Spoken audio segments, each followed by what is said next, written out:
already know that, considering I think I know 90% of the room. I haven't done this in a long time, so this is going to be as much about sort of exercising me reading to a room full of people as it is about your integrity as an audience, really, collectively and individually.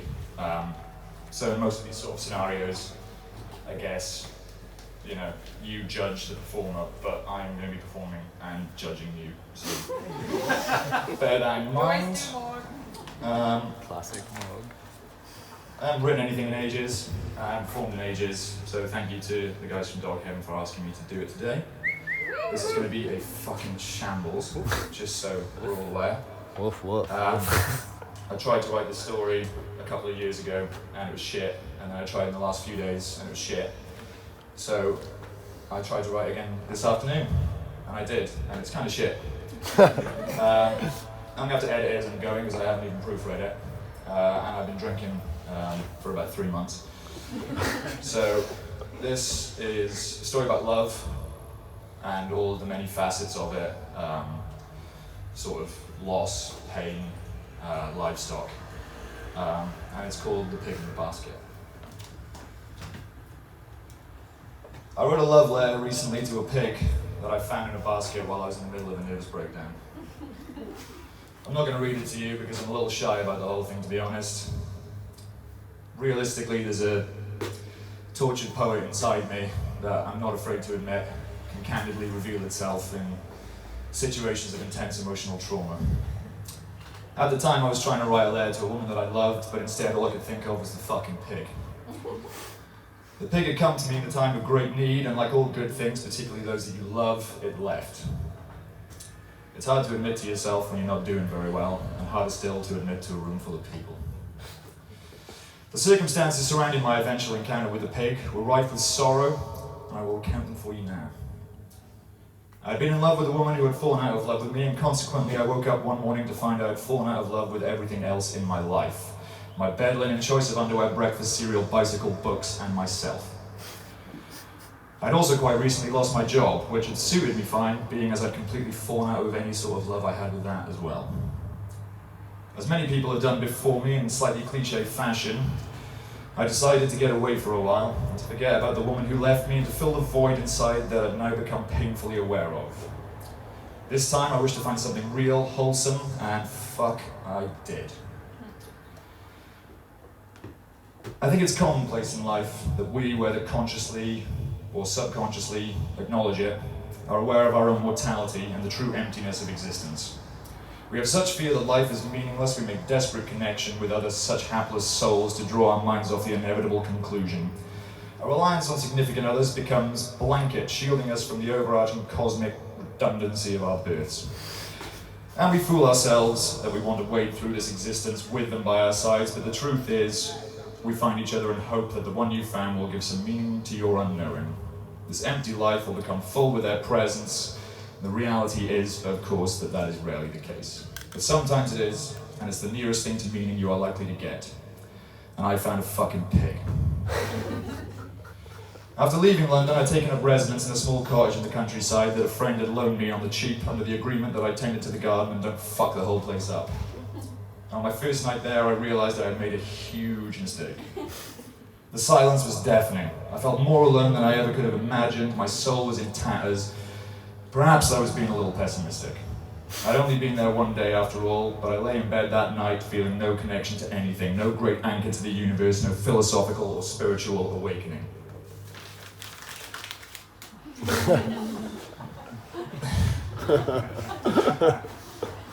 I thought about the woman. How when you meet someone, you form that connection with them, the world seems to make sense. You're of course lying to yourself, and your hormones are screaming at you that you're not. But on those first nights, the bedroom is a temple, and she is lying there like some prophet in black bedsheets, screaming gospel into the pillowcases, streaming sin from the strands of your hair, through manicured fingers and cleansing with every bead of perspiration shed between glazed navels, drowning out the noise that tore your eardrums apart through every lonely fucking night you had before. But there I lay alone, the only audible sound, the pneumatic drill of impending pointlessness, and I felt the overwhelming anxiety kick right back in, bursting into climax through sharp, frequent heartbeats, For those who don't know it, it's consuming, tearing, scratching, and it hits like some sort of orgasm with an opposing force, pulling tighter and tighter and then releasing, snapping you back on elastic chains from the dark recesses of vacuous ecstasy, and you're left with nothing but a hum and a feeling of reversed accomplishment.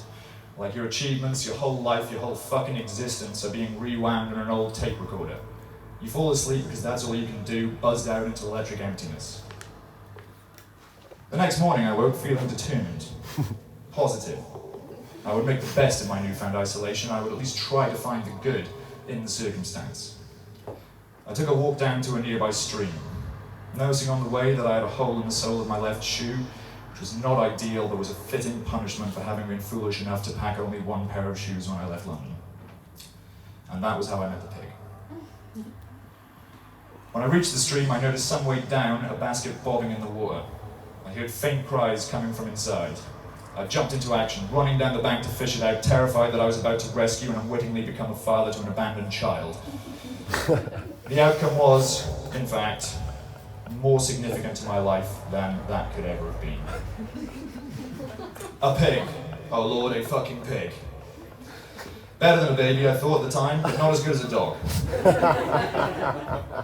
Pigs make me think of police officers and every breakfast I miss to get to work on time. Dogs make me think of heaven. A dog is a real companion. A pig is little better than a cat. Sat on the bank with a wet sock and a basket full of pre-pork, I was faced with my first real dilemma since my meltdown began. What the fuck am I going to do with a pig? I mean, seriously, should I return it?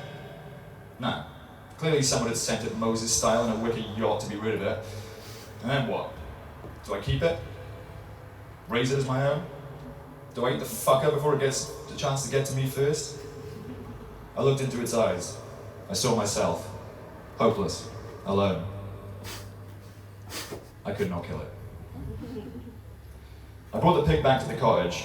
I made him some porridge. I did not know what pigs eat, aside from sometimes people.